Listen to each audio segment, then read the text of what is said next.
A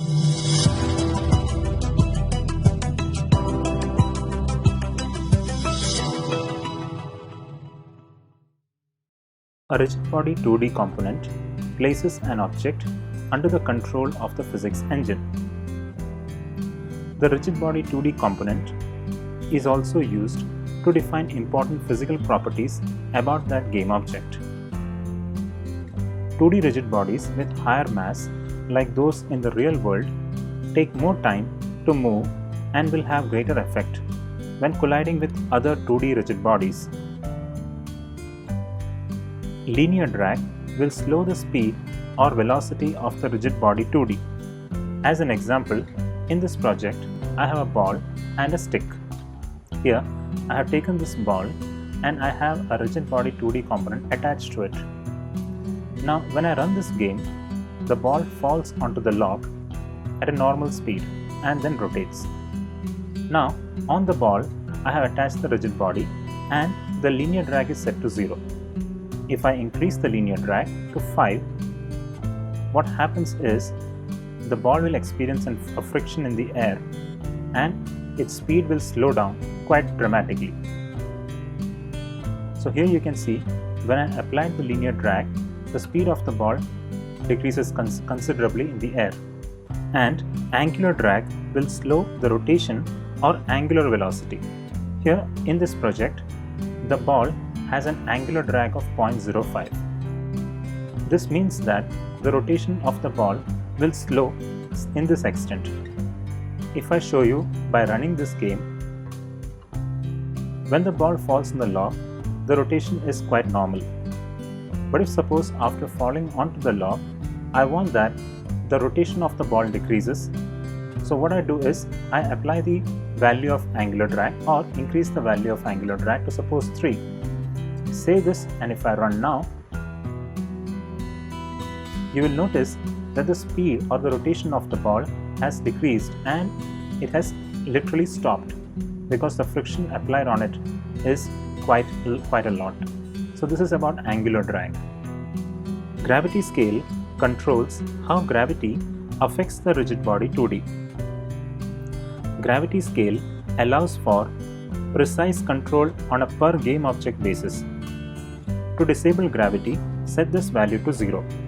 So if we come back to this project and we check the gravity scale here, it's 1. Hence, it will fall under normal conditions. If I run this, you will see it falling. But when I change its value to 0 and run, you will see that the ball has stopped falling down, or it freezes its position. When fixed rotation Z is selected, the RigidBody2D will respond to 2D physics forces, but it will not rotate. So here in this example, if I run this game, once again the ball falls, but if I freeze its rotation, that is if I tick this freeze rotation, and if I run this game, you will notice that once falling down, the ball will stop rotating. That's the work of freeze rotation on Z. When body type kinematic is selected, the RigidBody2D is considered to be a kinematic RigidBody2D and is not affected by 2D physics forces, including gravity and collisions. This is typically done when moving a game object with a 2D collider without using physics or physics forces. For example, I have the ball here and its body type is dynamic. If I set its body type to kinematic and run this, you will see that the ball is not coming down, or the gravity is not affecting the ball. So that's the importance of setting the body type to kinematic. If you want to programmatically set the movement of the game object, then you have to select its body type to be kinematic. And reverse, if you want it to react to physics forces, then you should select the body type to dynamic. The interpolate setting will smooth the movement based on the game object's position in the previous frame, and the extrapolate setting will use the predicted position in the next frame. Sleeping mode settings are used for performance optimization. If a game object is moving at a slow speed and if eventually it is going to stop, Then Unity Physics Engine will put it to sleep mode.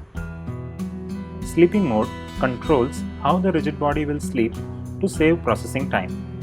Never Sleep will disable sleeping and you will have to manually put it to sleep. Start Awake will make sure the RigidBody2D is awake when instantiated. Start Asleep will initially set the RigidBody2D to sleep, but it can be woken by collisions or by external force. The collision detection settings control the type of collision detection used with the RigidBody2D. The default is discrete. Discrete setting is used when the object is not moving at a fast speed and when collisions occur randomly. In discrete setting, collisions are registered if the game object's 2D collider is in contact with another during a physics update. A fixed time interval is set when measuring collisions with other game objects. But what happens if our collision occurs in between that fixed time interval? In such cases, we set the collision detection to continuous. Continuous is for fast-moving game objects, and collisions are registered if the game object appears to have collided with another between physics updates. An example game object can be a bullet. I hope you liked this video. I'll be making a new video on a new concept of Unity. Thank you for watching.